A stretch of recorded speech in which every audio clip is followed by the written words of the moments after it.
Welcome to Episode 3, Cranking Out Notes, Ethically and Efficiently, by Elizabeth Irias, licensed marriage and family therapist, from Clearly Clinical. Learn, grow, shine.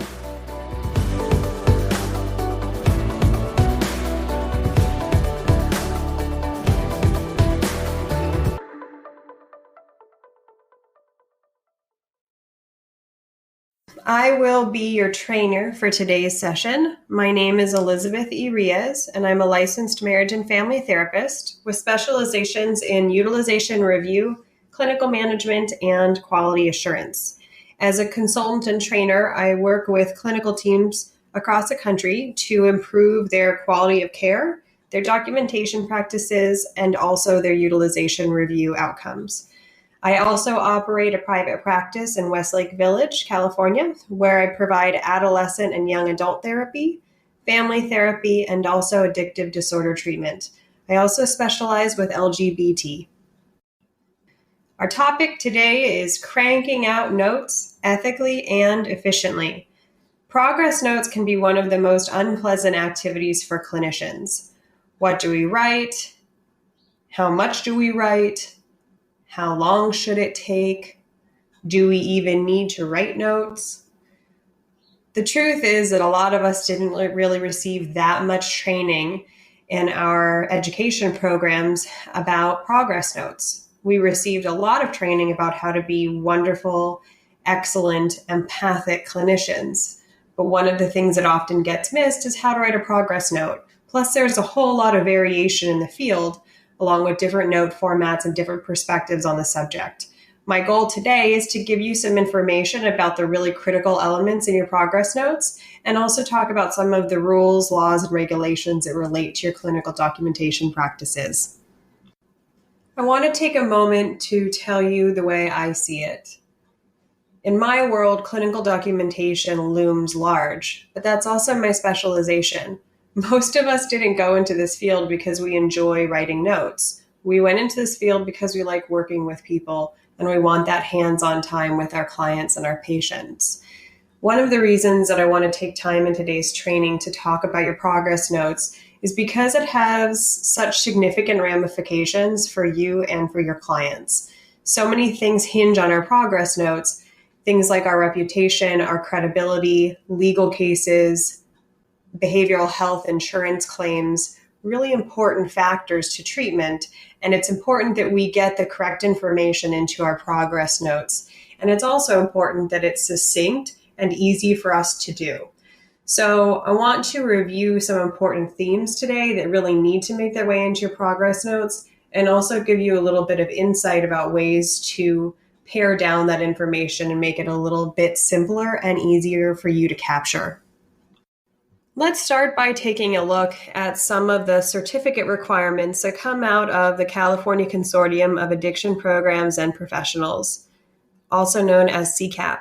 This information is straight from the California Certification Board for Alcohol and Drug Counselors Handbook, which was released in 2013. This guide includes a number of core functions, things like screening and assessment, consultation, and treatment planning.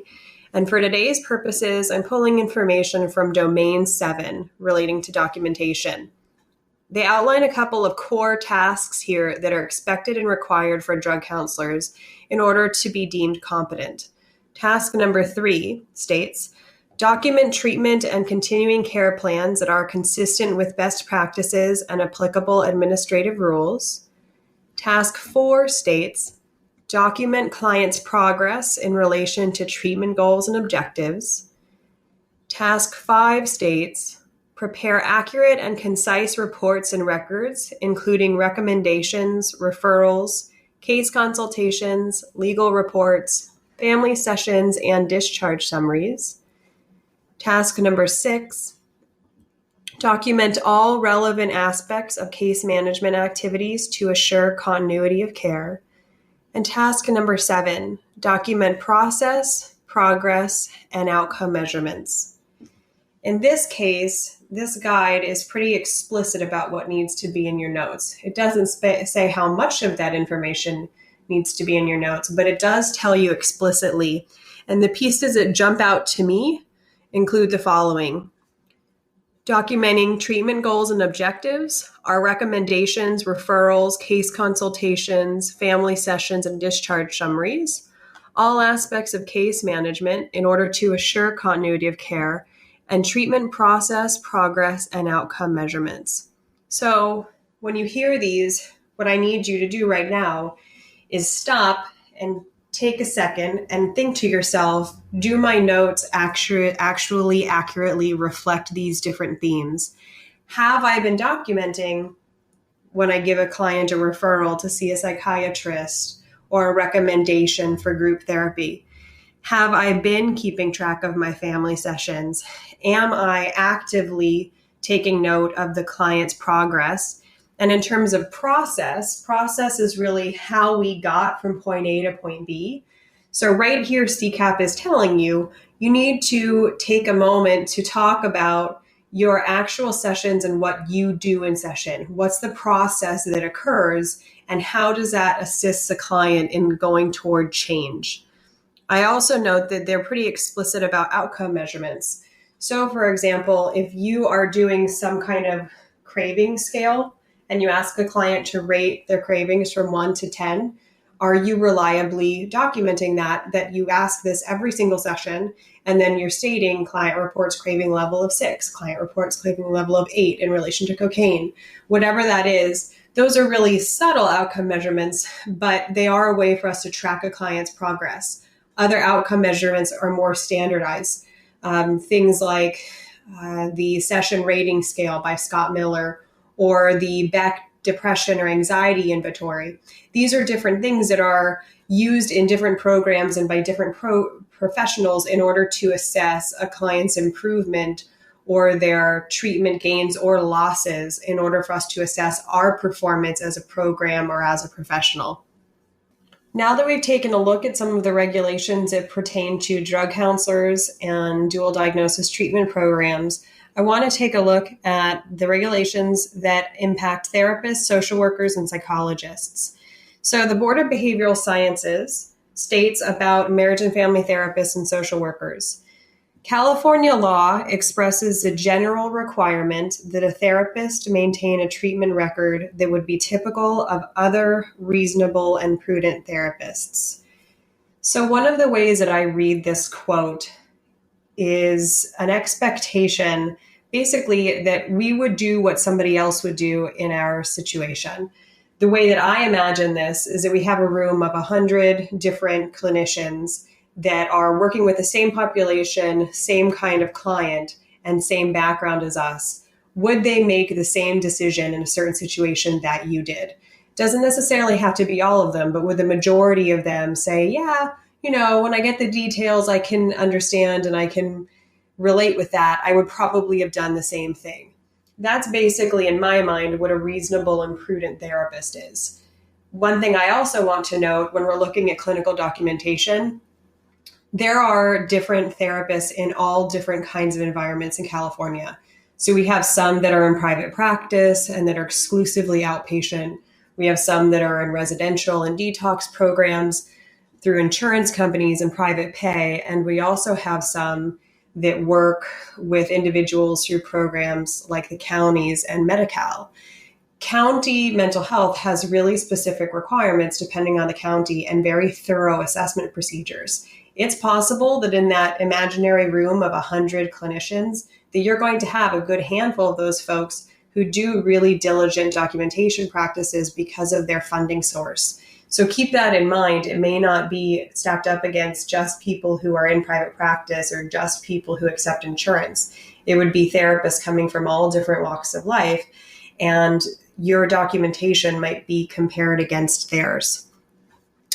So taking another look into the Business and Professions Code, Section 1492, this states, the board may suspend or revoke the license or registration of a licensee or registrant if he or she has been guilty of unprofessional conduct. Unprofessional conduct includes, but is not limited to, the following. Section V, failure to keep records consistent with sound clinical judgment. the standards of the profession, and the nature of the services being rendered. So right there, they're saying basically, if we don't exercise sound clinical judgment and keep records that are consistent with the standards of the profession, we could lose our licenses or registration. And I also want to take a quick quote from an article that was featured in the Therapist magazine in the September and October 2010 issue by Douglas Lee, who's a former camp staff attorney. This article was also reviewed in November 2017 by Alan Montgomery. Quote unquote, the standard of care or standard of practice for general practitioners is defined as that level of skill, knowledge, and care in diagnosis and treatment ordinarily possessed and exercised by other reasonably careful and prudent therapists in the same or similar circumstances at the time in question. So once again, there's that idea of a therapist being prudent. How are we prudent in our clinical documentation practices? Is it prudent for us to document it that our client reports that they might be having some pretty severe side effects relating to their medication? And it's probably prudent to document that we then referred them to their psychiatrist or even got the psychiatrist on the phone during that session. Those are all things we would want in our notes to show that we were reasonably careful and prudent. Another article coming out of the Therapist magazine in May and June of 2016, written by David Jensen, also a staff attorney at Camp.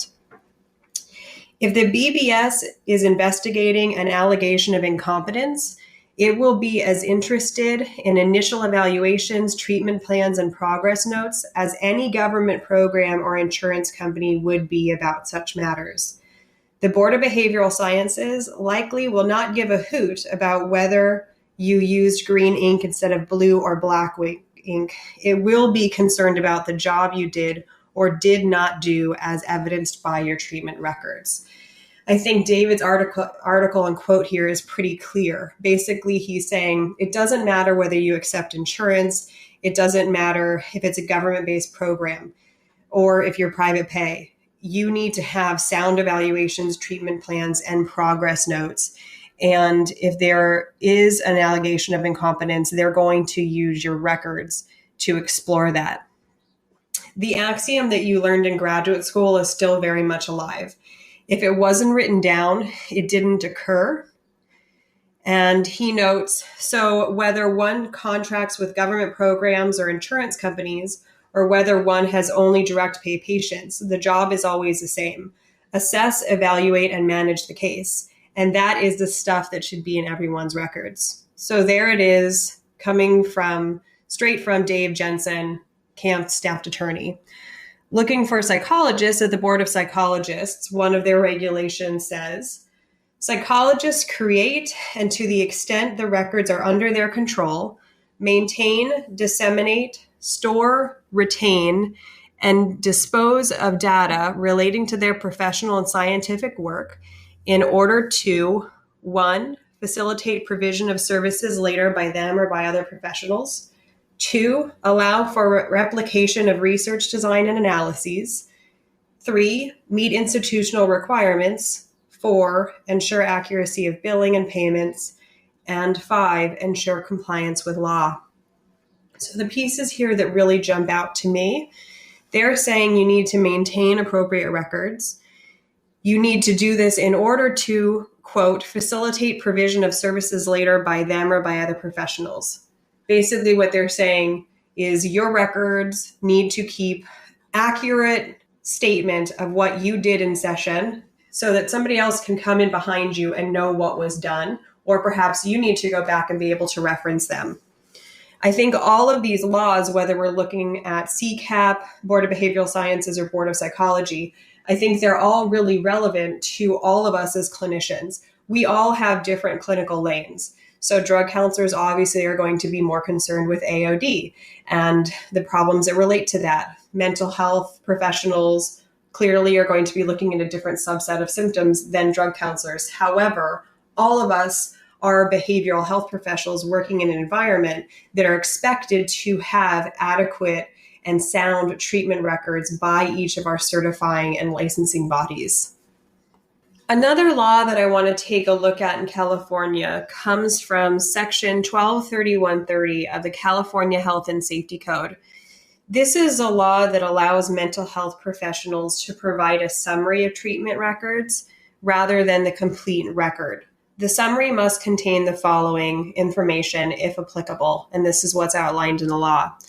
Chief complaints, including pertinent history, findings from other consultations and referrals to other healthcare providers, diagnosis, treatment plan, progress of the treatment, prognosis, including significant continuing problems or conditions, pertinent reports of diagnostic tests, and discharge summaries. The reason that I bring up this particular law is it covers pretty clearly what would need to be in a summary if we were to release that to a third party, be it an attorney or a family member. If that information is in a summary, therefore, it would have to be in our clinical record. So let me read those again. Our clinical record, according to this law, therefore must contain chief complaint, including pertinent history. So this would be the diagnosis, your symptoms, your evaluations and assessments, findings from consultations and referrals to other healthcare providers. So if you are referring them out for a physical or for psychiatry or for group therapy or for couples therapy or whatever it might be, you need to document that in your record. And also if the client, say, gives you their psych testing report, that was a finding from another consultation or from another professional, that would need to be in your clinical record. The diagnosis, make sure you're really clear about updating this. We are expected to diagnose our clients even in private practice environments. Your treatment plan, pretty explicit there. It simply says treatment plan. Therefore, we have to have a treatment plan in order for us to be satisfying this law. Progress of the treatment. We need to be saying how the client is doing, if our treatment is effective, if we've recommended other modalities, things like that. Prognosis, including significant continuing problems or conditions. So do we think that they have treatment-resistant depression and this has been part of their life for such a long time that we're not hoping, well, we are maybe hoping to achieve full recovery, but we are at least hoping to resume them or to help them resume a more standard level of functioning? What's the prognosis for such severe depression? What's a prognosis for a really severe diagnosis of post-traumatic stress disorder? That needs to be indicated in our records. Any pertinent reports of diagnostic tests. So if you work alongside different psychologists, or if there were neurological tests, or if you're doing different even outcome measures, like I previously mentioned, like the Beck Depression Inventory or the Beck Anxiety Inventory, that would be part of your summary, and therefore that needs to be documented in your clinical chart. And lastly, a discharge summary. This part's really important because I think a lot of therapists, particularly in private practice, probably don't keep discharge summaries. It is standard of care for us to be writing down all of these factors that contributed to the client's discharge. So realistically, we would be talking about their initial diagnosis, we'd be talking about their progress, we'd be talking about prognosis. So when we step back and we look at this law, again, which is Section 123130 of California Health and Safety Code, in order for us to be providing a summary that would reasonably be expected to have this information, our clinical chart has to have this information to back up that summary. So we've covered some of the laws and regulations that pertain to clinical documentation. Now let's actually talk about the different elements that need to be in your notes. So first and foremost, date, time, and service type. This one's pretty simple and pretty obvious, but there are some points that I want to take note of. The date of service, if the client was scheduled to come in on a certain time, for those of you who use electronic medical records, let's say that they were scheduled to come in on Tuesday at 4 p.m., but they actually presented instead on Tuesday at 4:30 p.m., your clinical chart should reflect the time that the actual session occurred. You might take note of the fact that the client arrived half hour late, but do make sure that there's a really concrete record of when the client was with you, not just when the session itself was scheduled. We should also be including the procedure code or description of service. So was that individual therapy? Was that family therapy? And I also want to take note of who was present, the clients and the staff members. Sometimes I see progress notes that will say that it was a family therapy session, but it doesn't state who was there. It's up to you and your personal professional judgment on whether or not you write biological mother or the client's mother's name was Karen. That's entirely up to you, but your note should identify who was there in the session. And I also want to note any interruptions that happened during the session. We've probably all had those situations where a client gets upset and leaves the room. If that's the case, it should be documented in your chart that from 4:50 to 4:55, the client had stepped outside and another staff member was helping calm that person down, let's say. Those are the kind of things that we need to see in a clinical record for us to understand the story of what occurred during that particular service. I also want to note, if you're performing teletherapy, so any kind of therapy or counseling over the phone, it's best practice to document the reported location of the client. Of course, we can't verify that the client is actually at school in San Diego or in their hotel in San Francisco. But remember, in California, we're only licensed to practice in California. There are some exceptions to this, and you get into kind of a gray area about a client going on a vacation for a limited amount of time. But again, if you are performing teletherapy, my best advice is to make sure you document where the client says they are during that particular session. Your note should also have a signature of the person that provided the service, including their discipline or title. And in my view, if something happened, particularly if you're in a treatment team-based environment, it's better for you to double document than under document. So sometimes there are situations where there are two therapists that happen to be involved in one service. Make sure that if the other therapist or counselor says they're documenting that service, make sure that they do. It's really important that those services are appropriately documented and that your contribution to those services are documented because, again, our medical records are effectively legal documents.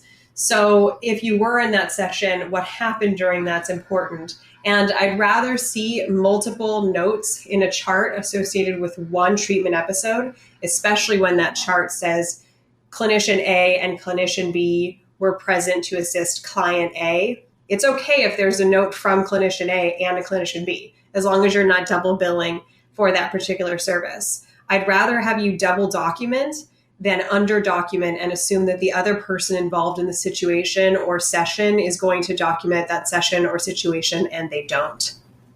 Now that we've documented the nitty-gritty of the session, the date and the time and who was present, the next most important factor that needs to be in your clinical documentation pertains to any safety or risk factors. I want you to document both the client's presentation and your clinical response to it. One thing I often see in these high risk or crisis situations is a really clear documentation by the clinician about what happened in the session, what the client said, what the symptoms were, why the therapist or counselor thought that the person might be high risk or that the situation was high risk.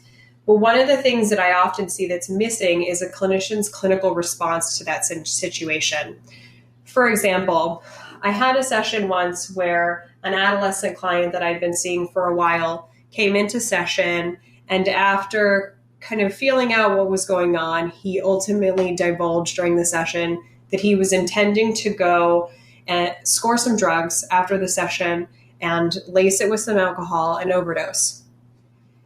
So those were his reported symptoms. Those were some of his statements. But there was also what I did to clinically manage that situation. I phoned his parents. I also called the PET team and asked them to come out to assess him. I stayed with the client and I stabilized him until his parents and the emergency responders could arrive. And then I gave information to the paramedics when they got there. I stayed with him during the assessment. I talked with his parents about what was happening and provided some information to the paramedics when they were taking him to the hospital. And I also talked with the parents about what to expect. In the days that followed, I followed up with the family to reach out to them to get a status update and also provide some support and feedback to them as they navigated this process with a psychiatric hospitalization. Those were all things that I did to respond to the situation. Those are all the things that need to be in my clinical documentation for these high-risk situations. So again, it wasn't just the symptoms or the situation that I'm reporting. I have to report in my notes what I did to clinically manage that situation, because those high-risk issues may ultimately be scrutinized. There could come a day where there's an investigation about the decisions that I made, and my clinical record needs to be credible and reflective of why I did what I did, not just what the client said or did. Once you've documented any of those safety and risk factors, if there are any for that particular session, the next thing you want to make sure to document are the client's symptoms. And that includes both what you observe in session, so tearfulness, physical agitation, and their reported symptoms. So let's say that they're suffering from insomnia, or they have a lack of appetite, or they feel a lack of energy. Those are the kind of things that you want to report in the client's symptoms, as well as a mental status exam. So if the client is fully stable and oriented, you more than likely want to document that in your chart. If they're not, obviously also you would document that. And again, you would document anything you did related to their lack of stability. When you're looking at these symptoms, it's important to remember that there's our interpretation of the symptoms, and then there's the actual symptom itself. So for example, if someone is tearful, we might make the leap that that person is sad. That assertion that that individual is sad is actually an interpretation, unless they tell us explicitly, I'm sad. Tearfulness could be related to sadness, but it could also be related to happiness. So be careful when you're documenting symptoms to really zero in on the behavior or the experience that the client is reporting. That doesn't mean you can't say that the client appears sad, but that doesn't necessarily mean that they are sad. So be careful in your language about whether or not something is concrete. So again, they appeared excited versus they are excited. I probably would only say that they are excited if the person explicitly said, I am excited. Otherwise, I would use all these cues to determine this person appears excited. The next piece of information that I want to see in notes pertains to interventions. What treatment interventions did you use, and what was the clinical reasoning behind them? One thing I often see in progress notes is scripting. Basically, that the client says one thing, the therapist says something back, the client says another thing, the therapist responds. While that's a decent script, it doesn't tell me the underlying motive or the clinical reasoning behind what the clinician was attempting to do by making that statement. For example, let's say that you encourage your client to identify the pros and cons of switching majors in college. Why did you do this? Well, depending on your methodology or your clinical perspective, for a lot of different reasons. Let's say you did it in order to assist the client in developing her problem-solving skills in relation to complex decisions. Let's say you did it in order to encourage a client to practice consequential reasoning instead of engaging in black and white thinking. Let's say you did it in order to explore the positive and negative aspects of her decision-making process to build insight. So, in other words, the therapist encouraged the client to identify the pros and cons of switching majors in college in order to build the client's problem-solving abilities. So this particular note is important because it explains not only what we did, what our actual intervention was, but our clinical reasoning behind it. Again, our progress notes need to tell the story of the 5 W's: who, what, where, why, and when. And that why, that's basically our in order to. When you stop and think about it, there are so many interventions that counselors and therapists do all the time, constantly.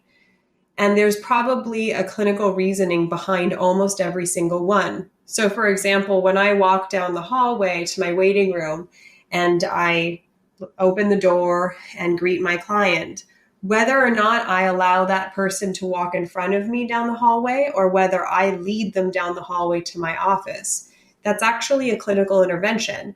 So let's say that I let the person walk in front of me. I did that in order to what? Allow the client to feel a sense of respect coming from me as a therapist. I did it in order to perhaps balance the power differential that can occur in therapy. There are lots of reasons why I might have done that. So it's not just what I did, but it's a clinical reasoning and justification behind it that's very, very important. I also want to note that in terms of your interventions, this might also be things that you need to do outside of the session.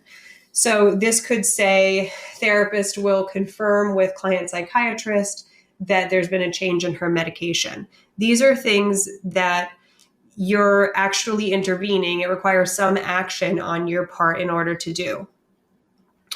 One thing I often hear from insurance companies, quick note, when they're looking at progress notes, those scripts that lack interventions from the therapist, what I've heard from different insurance companies about this is that it doesn't really give indication for what the therapist is doing and why. It just basically tells the wording that the therapist might have used, and again, not the clinical reasoning. The therapist treatment needs to be clearly indicated in that chart. And especially for things like insurance companies, that's why they're paying you the big bucks. So let's say when you go to a coffee shop and the barista says to you, "How you doing?" The reason the barista is asking, "How are you doing?" is very different than what we're asking as a therapist when we say, "How are you doing?" We're performing a brief mental status exam. We are assessing for mood. We're assessing for lots of things by this simple question. So it's not just the act of what we did, it's also the clinical reasoning behind it that's really important and needs to make its way into your progress notes. The next important piece relates to functional impairment. Functional impairment basically means taking a step further than the symptoms and considering how they're actually affecting that person in the real world. So this is an analysis of how it's affecting their safety, their health, their academic or occupational functioning, perhaps how it's affecting their family or significant others or their friendships, their community at large. These elements are in some ways, more important than the symptoms themselves, because we could have a very similar set of symptoms, but the impact on the client related to those symptoms could be very, very different. So here's an example of this that I often give, and bear with me. So let's talk about the colloquial term, functioning alcoholic. So imagine a person that has a bottle or two of wine per night. They have pretty high tolerance. But let's say that they really haven't had that much functional impairment related to that. They haven't ever had a DUI. They haven't ever had any other kind of legal consequences associated with their alcohol use. They're financially secure. They haven't had any significant impairments in their significant relationships related to their substance use. They haven't had trouble getting to work. They still get their kids to school in the morning. All of these things, again, here's your symptom that seems pretty severe, but the functional impairment in practice may not be that big. There could be potential health impairment, but for the sake of this example, now I want to imagine if I had a bottle or two of wine in a night. I am a very petite female. If I had a bottle or two of wine per night or in one night, I would be a puddle. There is no way that I would make it to take my son to daycare in the morning. There's no way that I would make it to work the next day. And chances are it would have a really significant impact on my social and occupational functioning. Do you see how the same set of symptoms has very different ramifications for different clients? That's what I mean when I say we need to consider the functional impairment. It's not just a symptom, but how it's practically affecting that person in the real world. The next piece that's important to document relates to the client's response. What did the client do in session in response to your treatment interventions? Did they say that they hated that activity that you did with a whiteboard? Or did they say, "Gosh, I've never thought about it that way. I'm glad that we were able to talk it through"? It's important to document your client's response in session. Again, imagine that your treatment records are going to inform the treatment of someone else who's coming in behind you. It's important for that person not only to know what you did, but whether or not the client was receptive to it. Did it work? This is also an opportunity for you to evaluate the client's progress. Do they appear to be responding positively to the therapeutic encounter? Are they open to your relapse prevention interventions? Make sure to document somewhere the client's response. The next piece, in addition to the response of the client, is our clinical interpretation. This is where we have the opportunity to put on our clinician hat and pull it solidly onto our heads, rub our chins for a moment and say, what do I think is going on here? Do we think that the client's early childhood trauma is related to their current difficulty establishing and maintaining intimate relationships?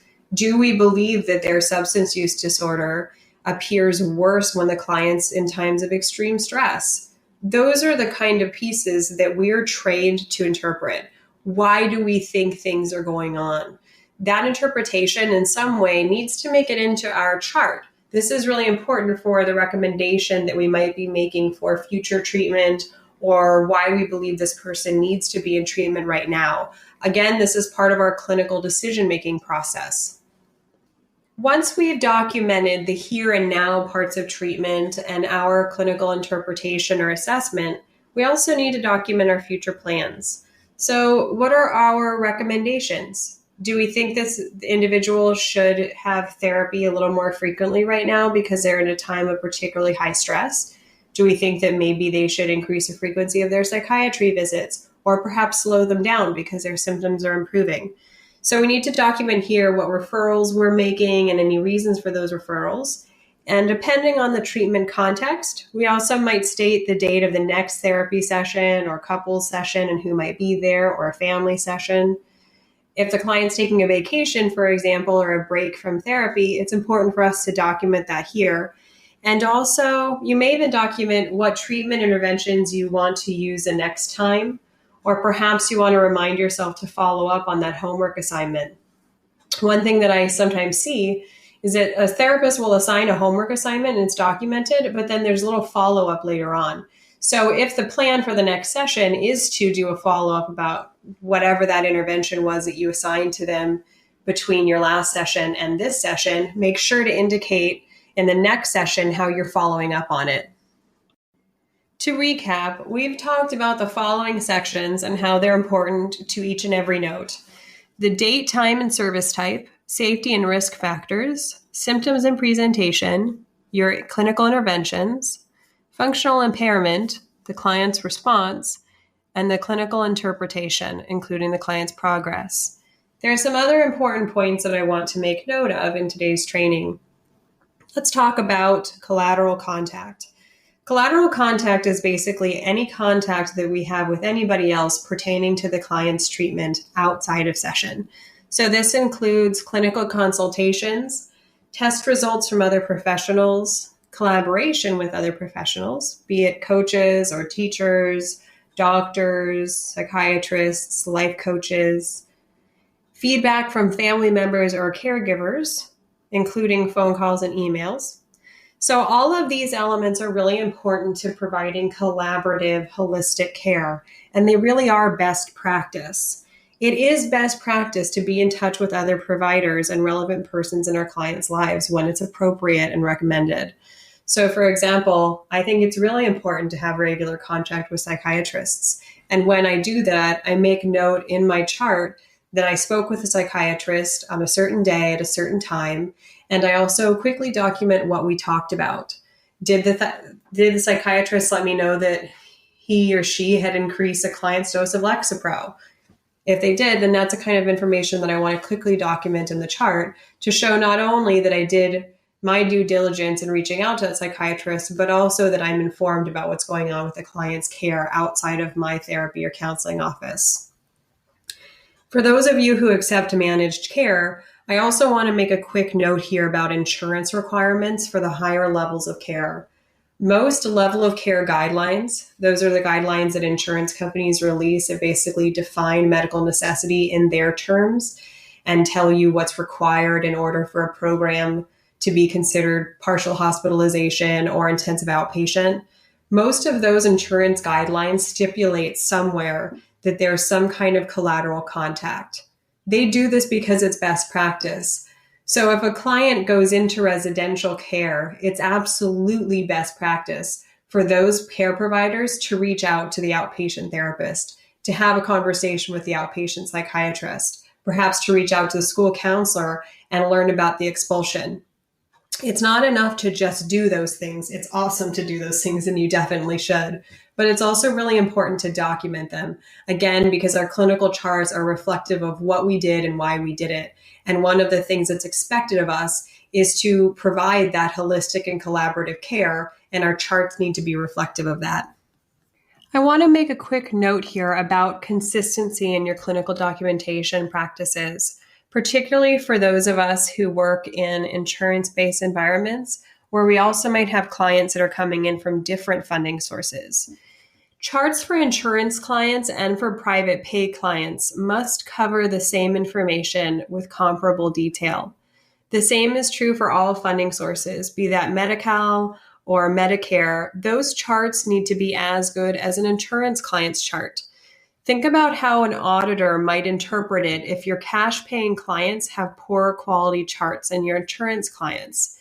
If there were a large-scale audit in the care that you were providing and they were comparing one chart to another, let's say again that it was a cash pay chart to an insurance chart, and because insurance requires you have a firm treatment plan and there's none in your cash paying client's chart, it would actually appear that your cash paying client was receiving lesser care than your insurance-based client. Make sure that there's consistency between your clients and how you're documenting, regardless of the funding source. Now we get to the really important and interesting stuff. How much to write in your progress notes. There really isn't a standard here, but I want to tell you about what I consider a good rule of thumb. For every 10 or 15 minutes of session, your note should document at least one intervention and client response. So let's say then that you have a 45-minute session. You ought to have at least 3 defined interventions and at least 3 defined client responses. These ought to be the most important interventions and responses. If there are more than 3 relevant interventions and responses, then of course write them. But sometimes we have those sessions where not a whole lot happened. It's still important for us to document our interventions and our client's response. So let's say that your client is particularly sullen and isn't really engaging in therapy. Therapist attempted to solicit feedback from client about how his day in school went. That's your intervention. Response. Client appeared sullen and appeared to not want to participate in therapy today. So that's kind of an assessment, but it's also an assessment of the client's response. So again, a good rule of thumb is at least 1 intervention and 1 response for every 10 or 15 minutes of session. Most of us do 45 or 50-minute sessions. If I'm looking at your progress notes, I'd like to see at least 3 of your most significant interventions, as well as at least 3 sentences about your client's response. And in terms of the way that you actually write, I've never seen any guideline that states that therapists or counselors must write in complete sentences. So if for you, it's simpler and better to write in fragments as long as those fragments make sense. It's permissible as long as it's also acceptable to your agency or your supervisor if you're in that kind of environment.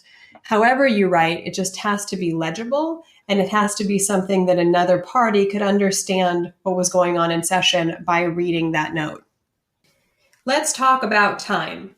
Turnaround time for your clinical documentation, as well as how long it should take you to document. For those of you that are in managed care or agency type environments, in order to be in compliance with managed care guidelines, accreditation agencies, and state licenses, progress notes must be completed and signed within 24 hours of the service. Best practice, however, really and truly involves same-day documentation, and here's why. If a significant incident occurs after you have seen a client and you haven't documented it, guess who might be blamed or investigated? There have absolutely been investigations that occur after significant client incidents, like overdoses or homicides, suicides, self-harm. When those things are investigated, our clinical charts are going to be evaluated. And imagine us inputting a note after a significant incident occurs. It doesn't look good on an audit, and it also kind of looks suspicious. So it's really important that we document what we're doing and why we're doing it and how the client presented right after it happens, just in case something should happen down the line. This is basically our best way to cover our tails. So in terms of the time that it should take you to write your progress notes, once you get really good at writing progress notes and you find a format that you like and you kind of get in the groove, it should really take you no longer than 5 or 10 minutes to write a really decent progress note. Some of you may be writing way more than you need to and need to pare it down to capture those really critical elements of medical necessity.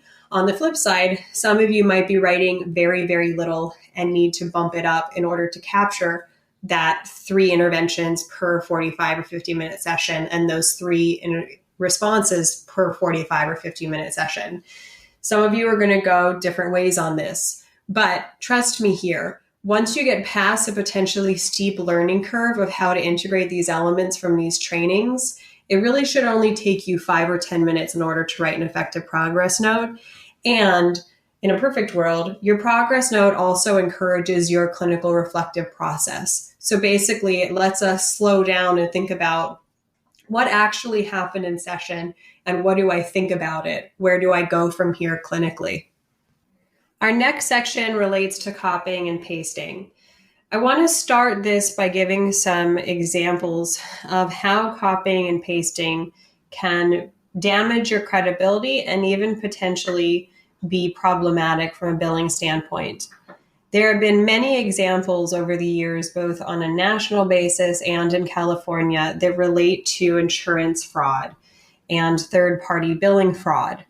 A number of these examples involve clinicians copying and pasting their notes from one session into the next. And basically the theory is there that they're hoping nobody's going to audit it and no one's going to notice that the client had exactly the same symptoms and the clinician had the exactly the same response for any number of sessions. On an audit, copy and pasted content is a major, major red flag. The accreditation agencies like the Joint Commission and CARF specifically require that charts are individualized, and one of the reasons they do this is because they're trying to crack down on copying and pasting. So it's pretty unlikely that a client is going to say the exact same quote in 4 subsequent sessions.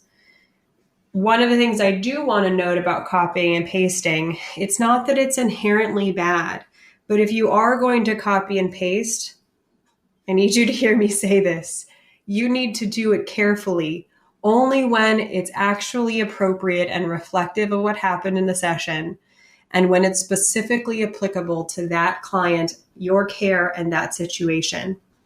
So, for example, let's pretend that you are a strict dialectical behavioral therapy therapist.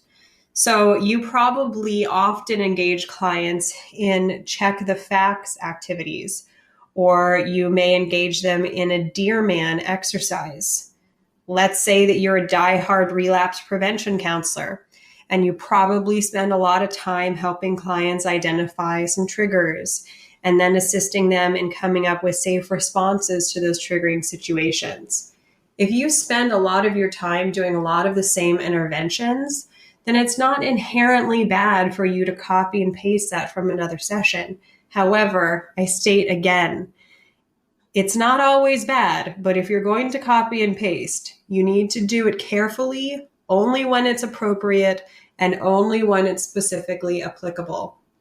Like I said, during an audit, they will zero in on any copied and pasted content, And if you're going to do this, you need to do so judiciously and very, very carefully.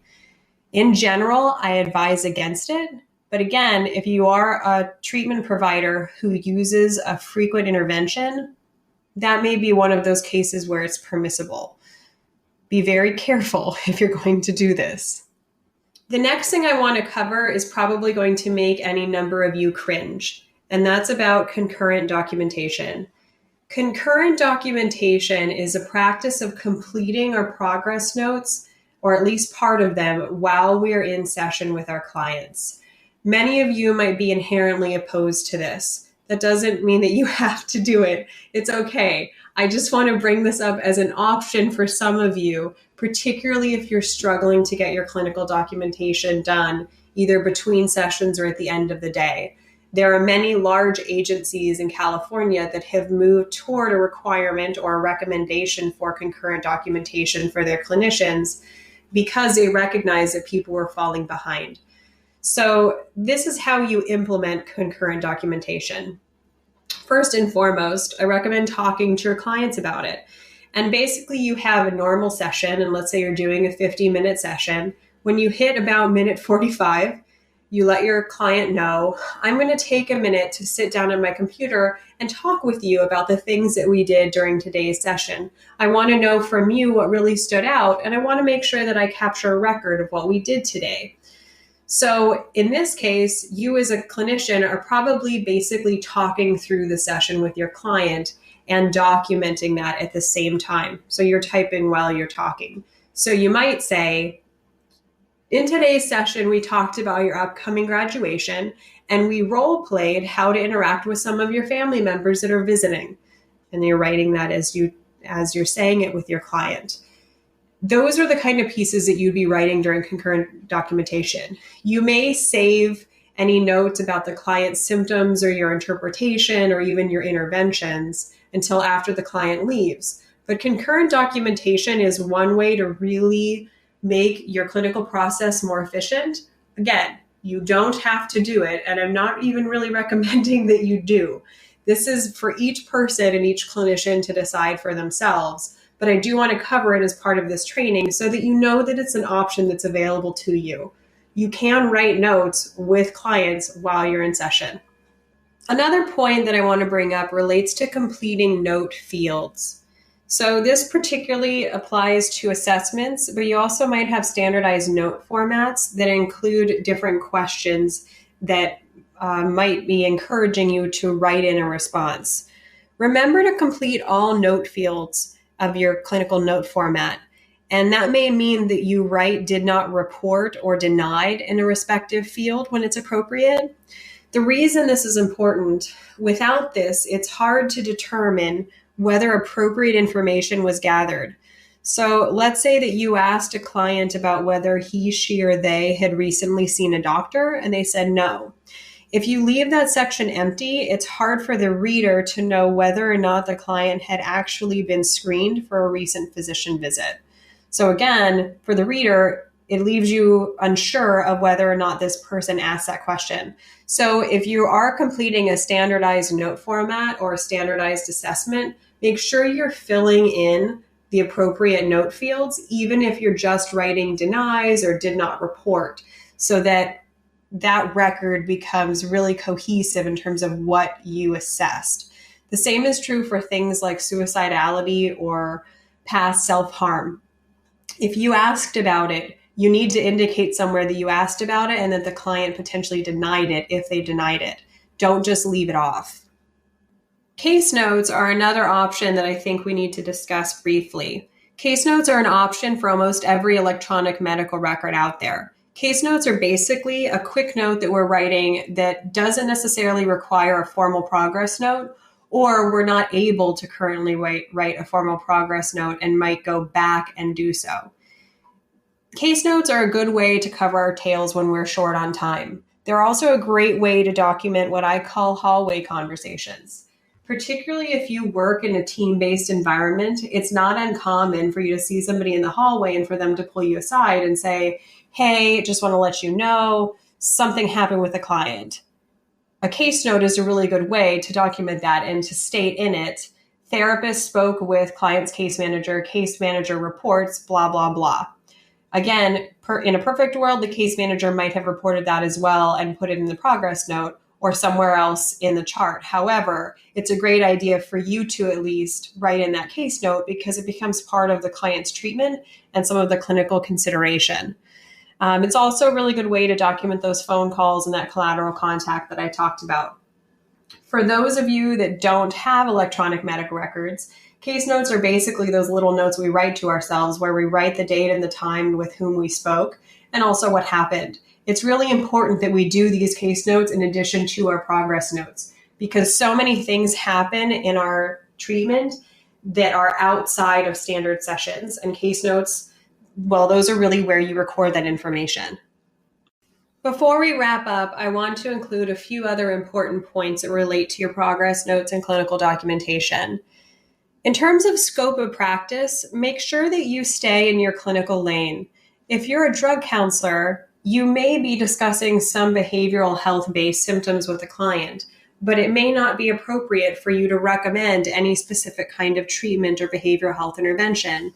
Or, for example, perhaps a client's asking you about different antidepressants. Unless you're a nurse practitioner or psychiatrist, chances are it's not appropriate for you to advise on a specific kind of antidepressant. It's most appropriate for you to refer that person to a doctor, nurse practitioner, or a specialized practitioner like a psychiatrist. When we're venturing into that territory of needing to refer out, our clinical documentation needs to reflect this. And if something is outside of our clinical lane, then we need to document what we did to help that person get in the right clinical lane when it's outside our scope of competence. One other important point, make sure you're writing a note with each service. So, for example, an assessment session needs to produce both the actual assessment as well as a note about that session. Many of us have standardized assessment procedures in a certain form that we fill out during an assessment, but we also need a note that says who was in that session, the date and time, what took place, any significant symptoms. All of those things, they need to be in a separate note. And part of that, not only it's important for the clinical record and kind of a story of what happened with the client's treatment and when, but it's also important for billing because we can't bill just based on the assessment. We need to bill based on the assessment session. Quick note about writing goals. Sometimes we don't know where to write them. Make sure they're integrated somewhere in your clinical documentation. Another note, it's important to use clinical and neutral language when discussing clients and their behaviors. Sometimes we can use language that's inherently loaded. There may be a more clinically appropriate way to say something. So, for example, the term manipulative. That term has inherent implications. If someone saw a note about themselves saying that they were manipulative, chances are that would sting. Perhaps a better way to say it is therapist engages in maladaptive attempts to meet his, her, or their needs. That's a way of conveying the same information, but in a neutral and clinically appropriate tone. And just to recap, with some practice and patience, I really do believe that your progress notes are going to take 5 or 10 minutes. I know that we've talked about a lot of material today, and it seems a little hard to condense it all. But once you have these factors kind of swirling around your brain and you step back for a moment before you start writing your progress notes, it becomes easier and easier to organize the information and really pull out the most important pieces that need to make it into the clinical record. During this segment, we've covered quite a bit of information. We talked about the different laws and regulations that impact our clinical documentation here in California. We've talked about some of the most critical components that every progress note needs to contain, and also some other important points like the documentation of collateral contact or consistency or things like concurrent documentation. All of these pieces, when we apply them to our clinical documentation, not only help satisfy insurance requirements and different laws and regulations and accrediting bodies, but they really make us more responsible and flexible clinicians. We become really acutely aware of why we're doing what we're doing, and that mindfulness can only serve to make us better in our jobs. My goal here is to help you work smarter, not harder. Save time and energy, and document only what you need to ethically and by law. I want to help you understand what really needs to be in your progress notes and also offer you some strategies to help you document efficiently. For more on the topic of writing progress notes, check out my e-learning titled Different Ways to Write Fast Ethical Notes. Thank you. You've just finished listening to another exclusive continuing ed podcast by Clearly Clinical. If you like what you just heard and you need continuing ed credits, please visit us at clearlyclinical.com to check out our one-year membership, where you'll have access to our growing library of continuing ed podcast courses. Clearly Clinical, where our goal is to help you learn, grow, and shine.